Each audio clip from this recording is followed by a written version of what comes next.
What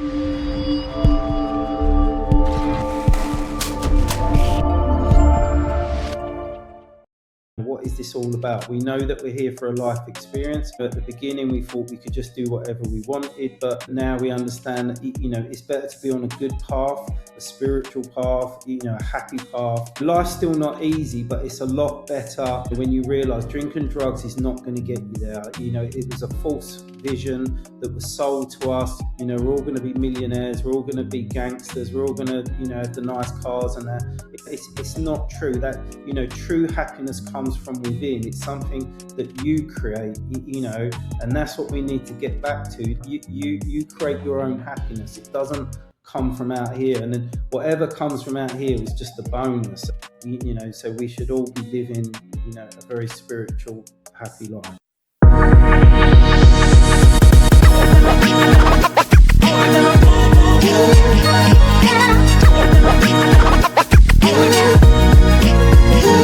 Hey, what's up, guys? Welcome back to the Recovery Couch, where we deliver unapologetic, real, faith-based stories and messages covered by the blood of Jesus. This is a space where we speak from the heart, without filters, because Psalm 139 verse 4 reminds us that God knows our words before we ever speak them. Romans 5:8 tells us that while we were still sinners, Christ died for us. That's why the Recovery Couch exists, to meet people exactly where they are, because here, we believe when you offer someone a space to be real, you're also offering them a space to heal. Today's guest is Chris Hill, best-selling author of Get Your Life Back, The Road to Freedom from Addiction. After losing his twin brother Rob to an accidental overdose, Chris turned unimaginable pain into purpose through the Rob Hill Foundation. And Beat My Addiction, he has helped thousands of people find freedom from addiction, destructive habits, anxiety, and depression. His message is simple but powerful. Freedom is possible. So excited for today's conversation. Welcome to the show, Chris Hill. Chris, how you doing? I'm good, Brandon. Thank you for inviting me on. Great to be here.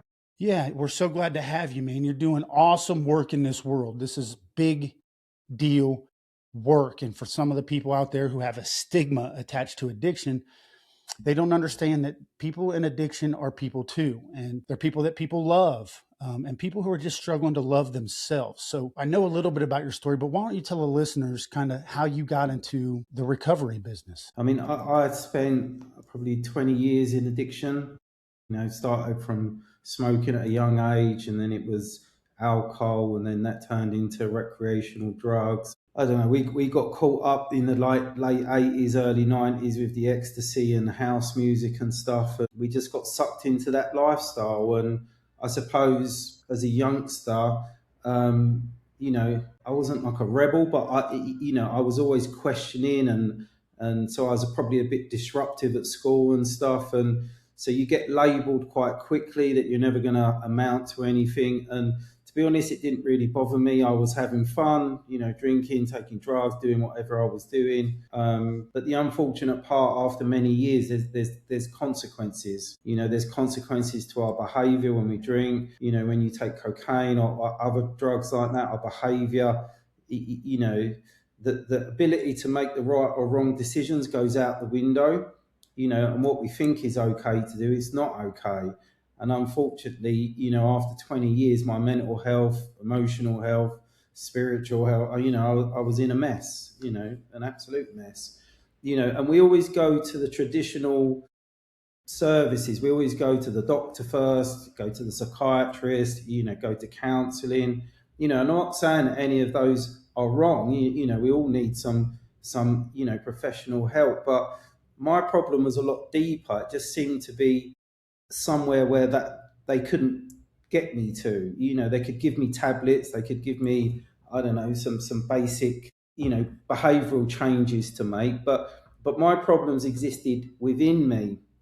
As much as it was a drink and drug problem, it was much as a mental health problem as well. And it's not that I was mentally ill, but there was something wrong, like my needs, my dependency, my behavior was drawing me to do the things that were causing me harm.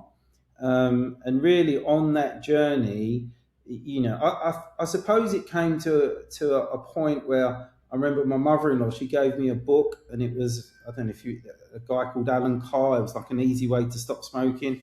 It was a UK guy, And I read this book, and it was all to do with little monsters in the stomach, big monsters in the brain. And if you could starve the little monster to death, it would stop sending messages to the brain. And I remember reading this book once to stop smoking, and I was smoking maybe 40 cigarettes a day at the time.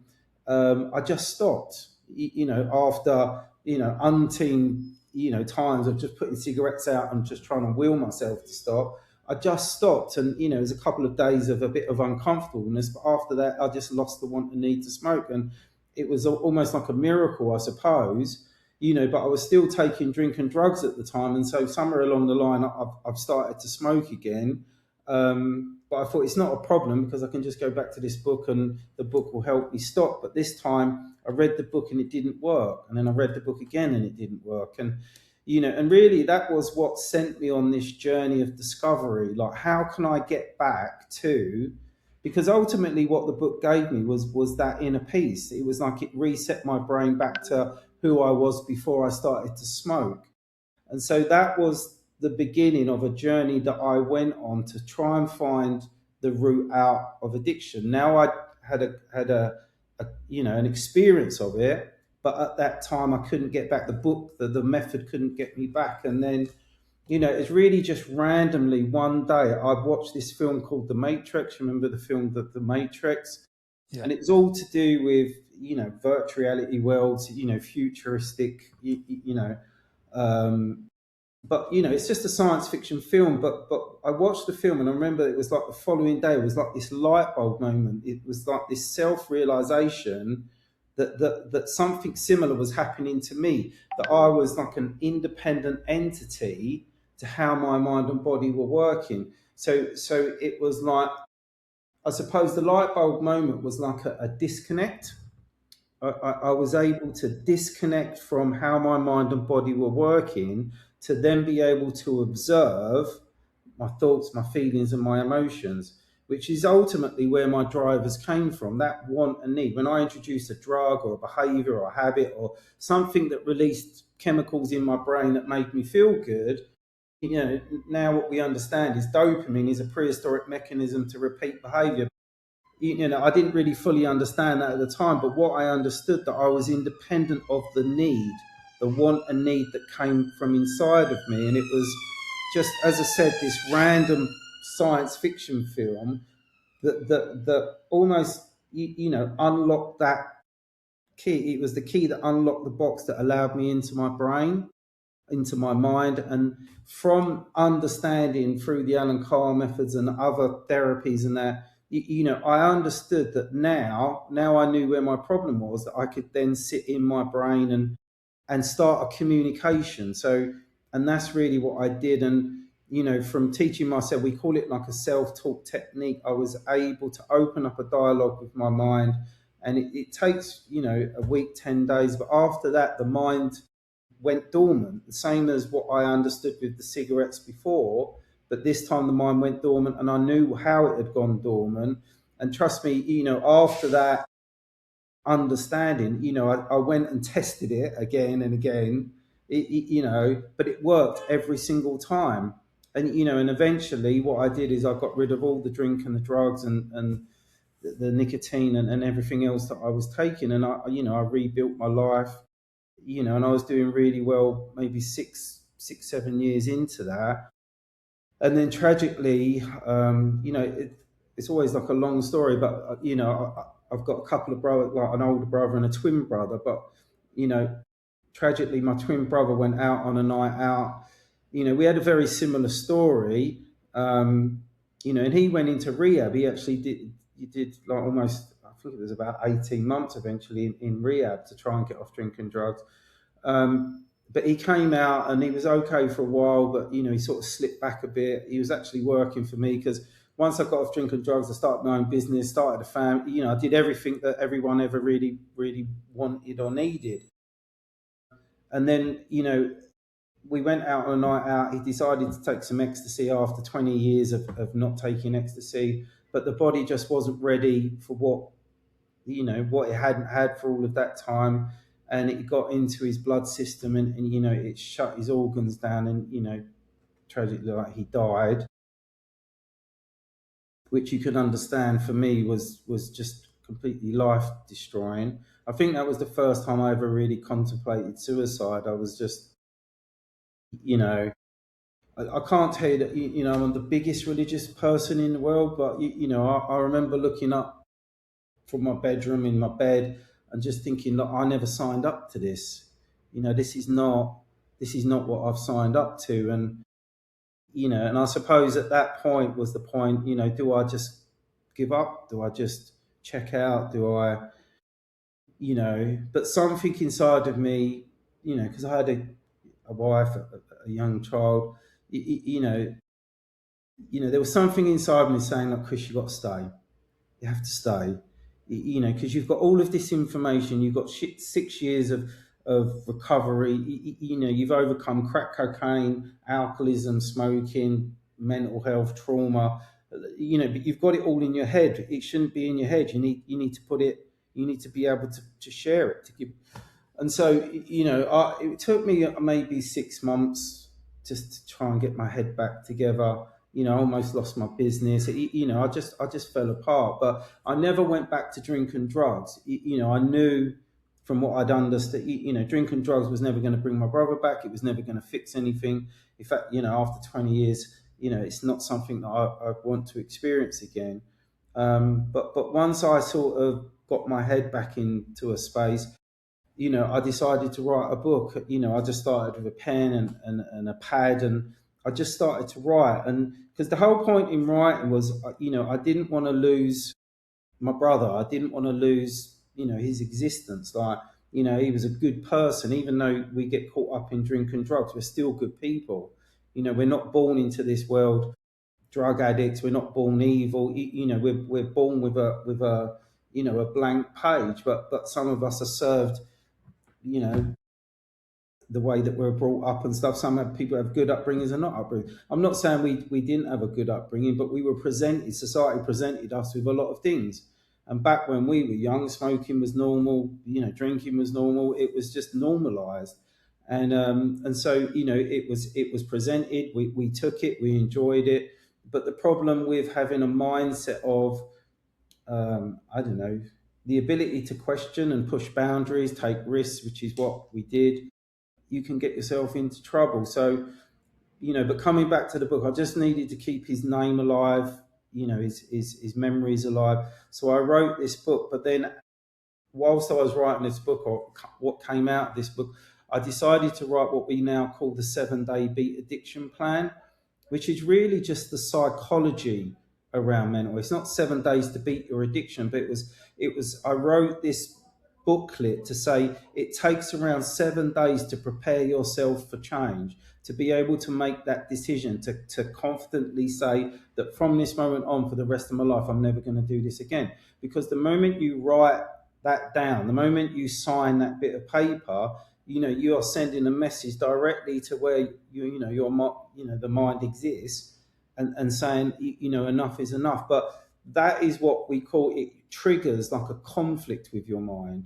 Because this is the thing, like, and I know you're a very spiritual person. We all understand that we're a soul, a spirit, we're the conscious self. We've been gifted this life. My mind, my body, the vessel. My mind is my guide and everything else. But the problem with the system, it's high intelligence, but there's no common sense. When I'm being driven to drink or take a drug or to smoke a cigarette, as much as I'm going to get satisfaction from it, the mind doesn't understand consequences, doesn't understand consequences of money, relationships, I don't know, stature in your community. It's almost like it's an animal instinct that is driven for survival. We must eat, we must drink, we must, breathe, we must sleep. Because addiction. There's no common sense in addiction. It sits with the prehistoric mind. I'm not saying the mind is prehistoric. The mind, animal like, but the mind is a prehistoric mechanism.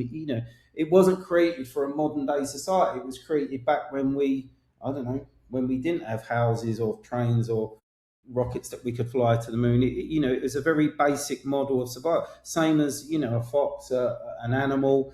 every animal has an instinct, an instinct to procreate, to eat, to drink, to survive, to have fun. I mean, it shouldn't be a miserable life. So, but we're fighting all of these different things because we're born into a modern day society, and modern day society has got a slightly different plan for us. We're told to eat this, drink this, pop this, smoke this, sniff this. I know it's not like a government thing, but it's a societal thing. And in a society now, we're completely driven by addiction. If it's a cup of coffee, it's a chocolate biscuit, an ice cream, a national lottery ticket, your sports team. I'm not saying all of this is bad and we shouldn't, participate in everything, but we should at least have the knowledge of why we do things. Where does our needs come from? Are those needs good or are they bad? We should be able to have a choice. But if we don't have this basic information, we call it the separation model, that I consciously, I spiritually, I the soul, I the decision maker, but I am independent of mind and body. No one's really explained that. Religion explains it perfectly, to be honest. Everything that I teach, when you look at religion and you look at what I teach, it's very, very, there really isn't a lot of difference. It's very, very similar.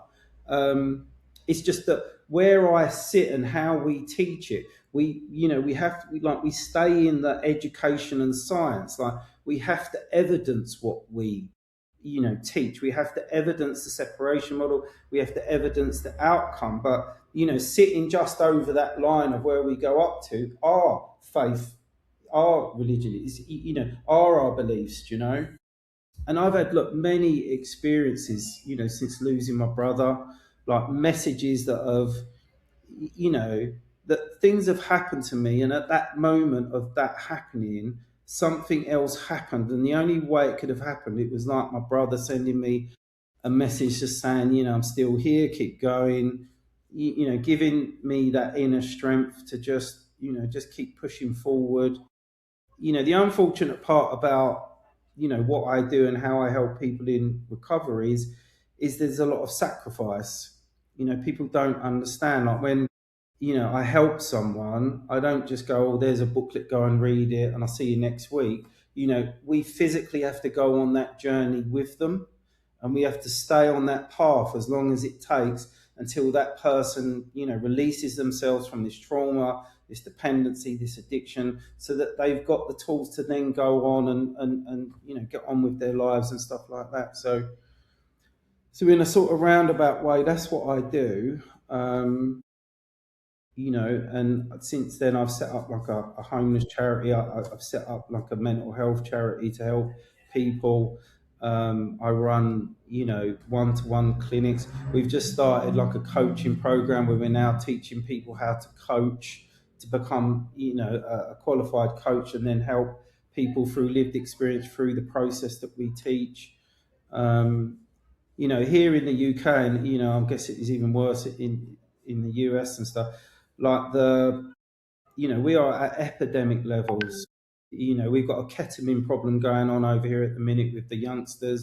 It's 10 times cheaper than cocaine. It's destroying their bowels and their bladders.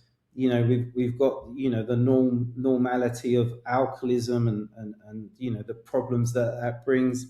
Cocaine use. It's just a free, it's almost like the war on drugs is over now. And, because there's not enough money to try and fight it.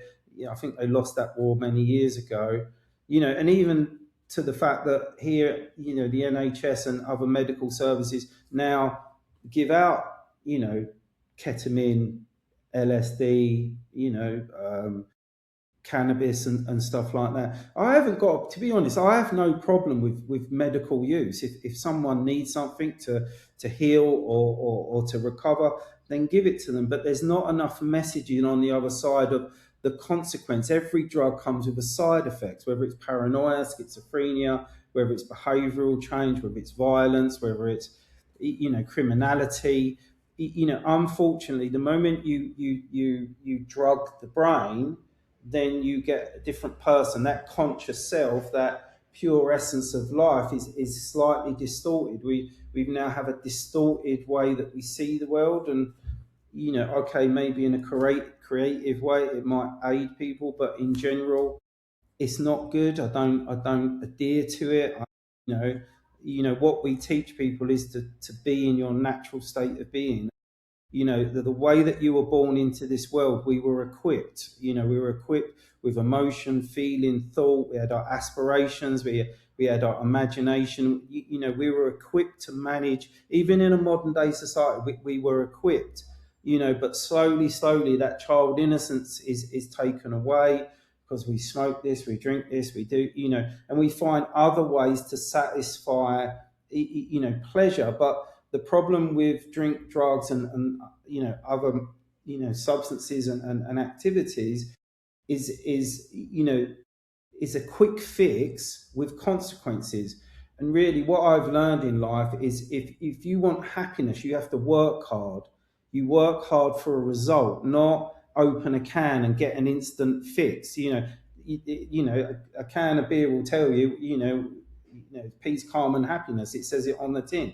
But what it doesn't tell you is going to extract your natural state of being, your personality, the people that are good around you. It doesn't say what it's going to extract, but that's the unfortunate part. So what we need is education to help, especially the youngsters, but society as a whole, that it's okay to be drug free. It's okay to live in your natural state. It's okay to be a spiritual being. It's okay to be good. You don't, and then you work out personally what's good and what's bad. I mean, and that's the model that we teach.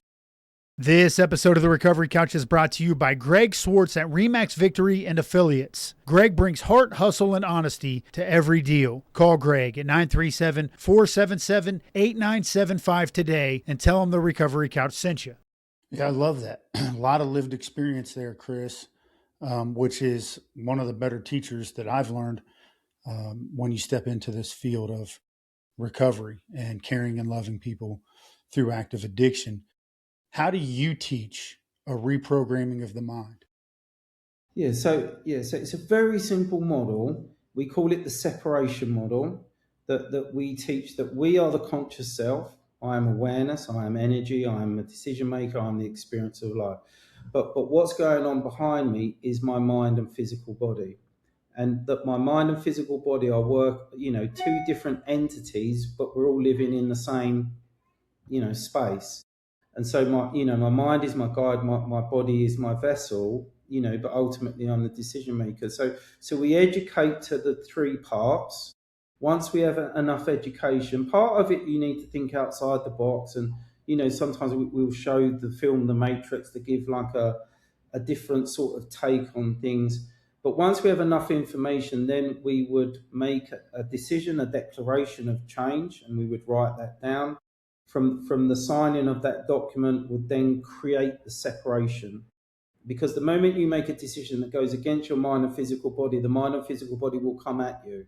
Same as if I hold my breath, my nose and my mouth, within a couple of minutes, my mind and body will override my conscious decision and force me to breathe. It'll, engulf my body with oxygen and then force me to breathe. So there's a mechanism that's going on inside of us that we didn't really fully understand. Same as if I said I'm never going to eat, drink, or sleep again.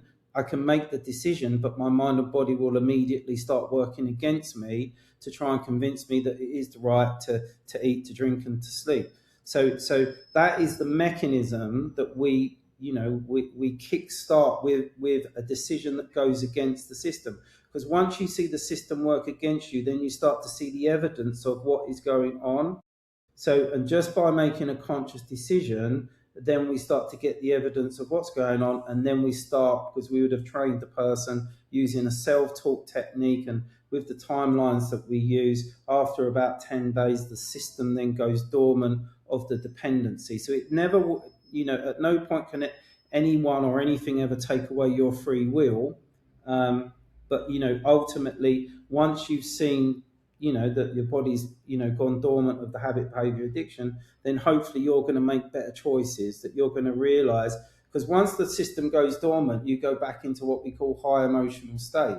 Because high emotional state is how we were born into this world. It's only when we take drink and drugs that we go into a lower emotional state, waiting to have another drink.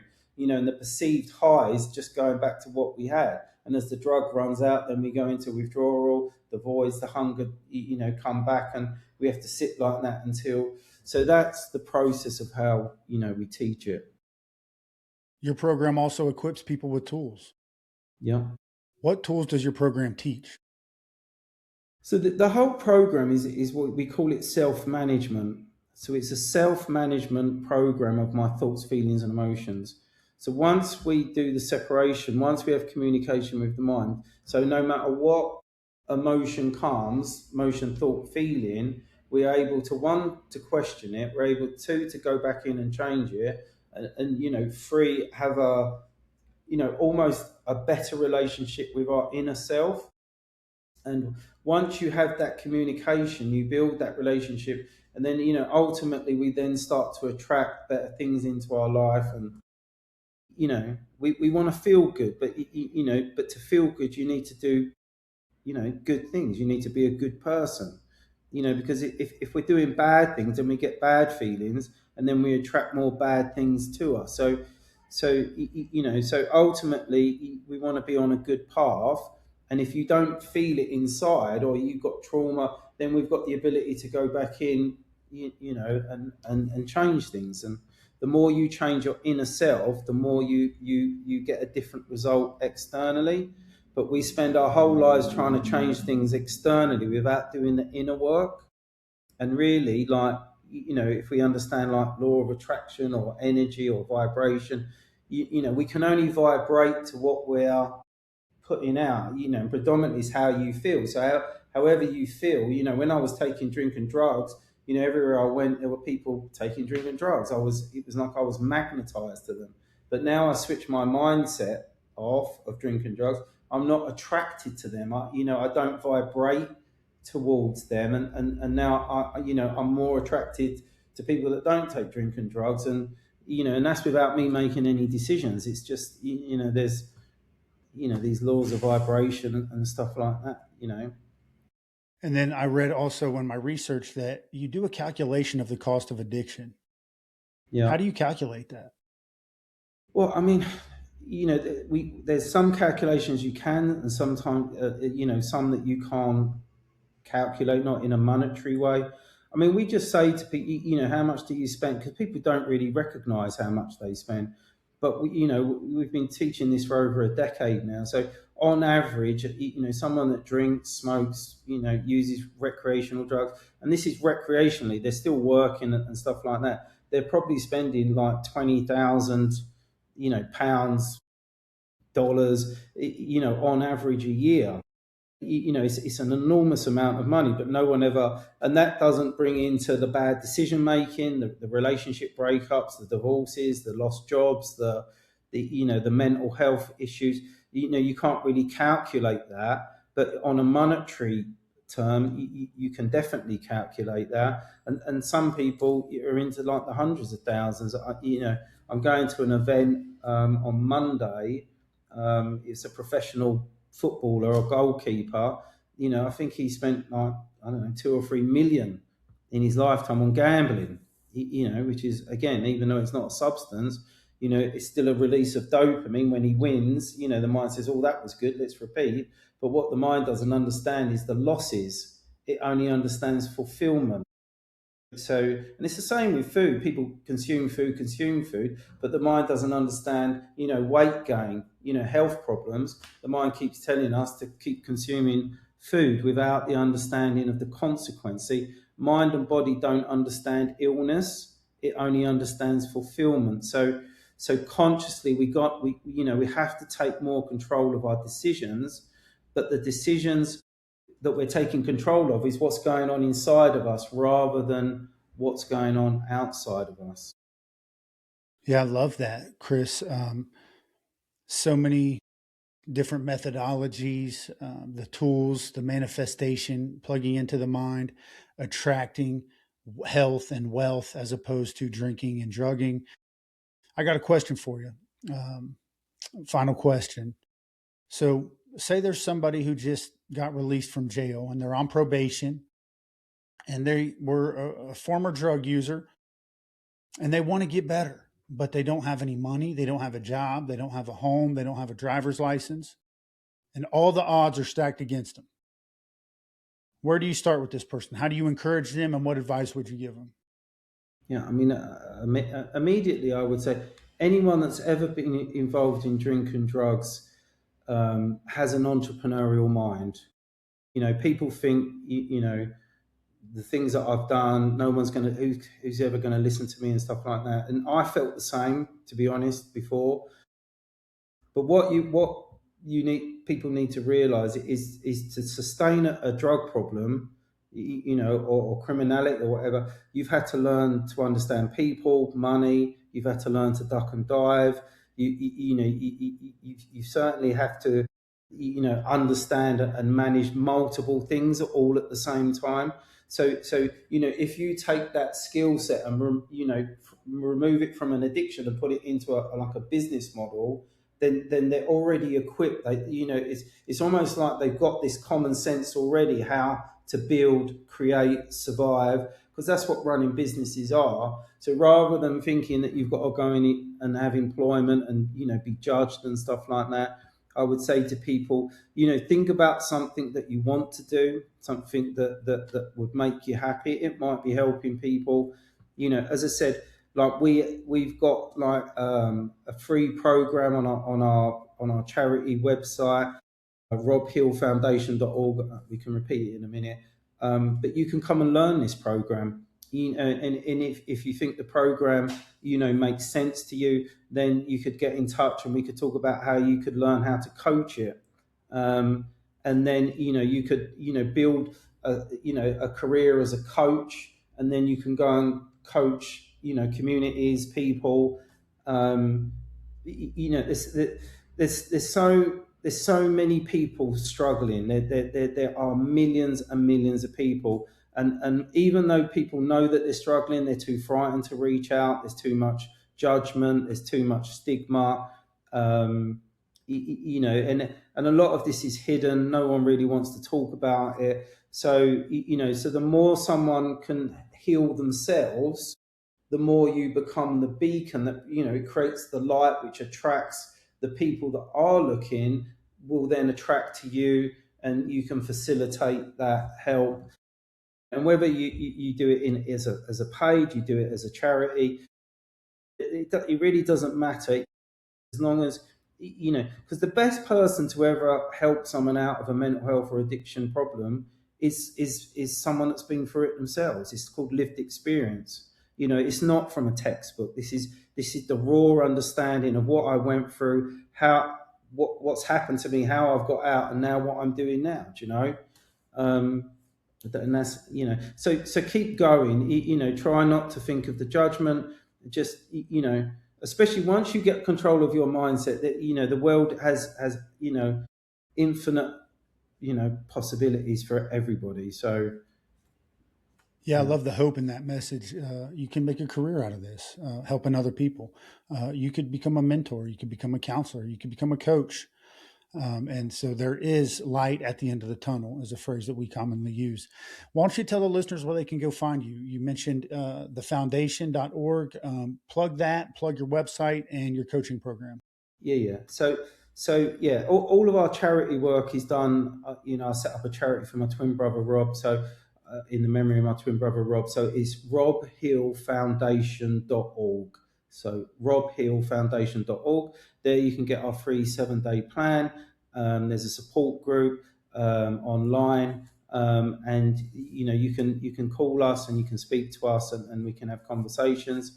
If you're looking at coaching, then we have beatmyaddictions.com, and there's information there on how you could become a coach and train to deliver the program, if that's something that interests you. And again, you can just get in touch with us.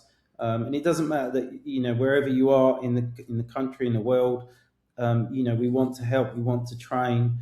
We just want to help as many people as we possibly can. And the other thing is, we're not in conflict with anyone or anything. religious beliefs, I don't know, different kind of recovery programs. There's a space for everybody, including, whatever people's faiths and everything is. We all need faith in something, otherwise what's the point? What is this all about? We know that we're here for a life experience. At the beginning we thought we could just do whatever we wanted, but now we understand that, it's better to be on a good path, a spiritual path, a happy path. Life's still not easy, but it's a lot better, when you realize drinking drugs is not going to get you there. It was a false vision that was sold to us. We're all going to be millionaires, we're all going to be gangsters, we're all going to, have the nice cars and that. It's not true. That, true happiness comes from within. It's something that you create, and that's what we need to get back to. Like, you create your own happiness. It doesn't come from out here, and then whatever comes from out here was just a bonus. And so we should all be living, a very spiritual, happy life. RobHillFoundation.org, beatmyaddictions.com. Go and check out what Chris and his team are doing. It's fantastic work. They're doing unbelievable things, helping people, loving people, and we would love for you to support that mission. So thankful for you, Chris, for coming on the show, sharing your wisdom and your life experience. Just very, very grateful for you. Thank you, Chris. Thank you, Brandon. Thank you very much. Yeah, my pleasure. And remember, you always have a seat right here on the Recovery Couch. This episode of the Recovery Couch is brought to you by JB Davis at South Dayton Toyota. For integrity, service, and unbeatable deals, call JB and his team at 513-267-5225 and tell them the Recovery Couch sent you.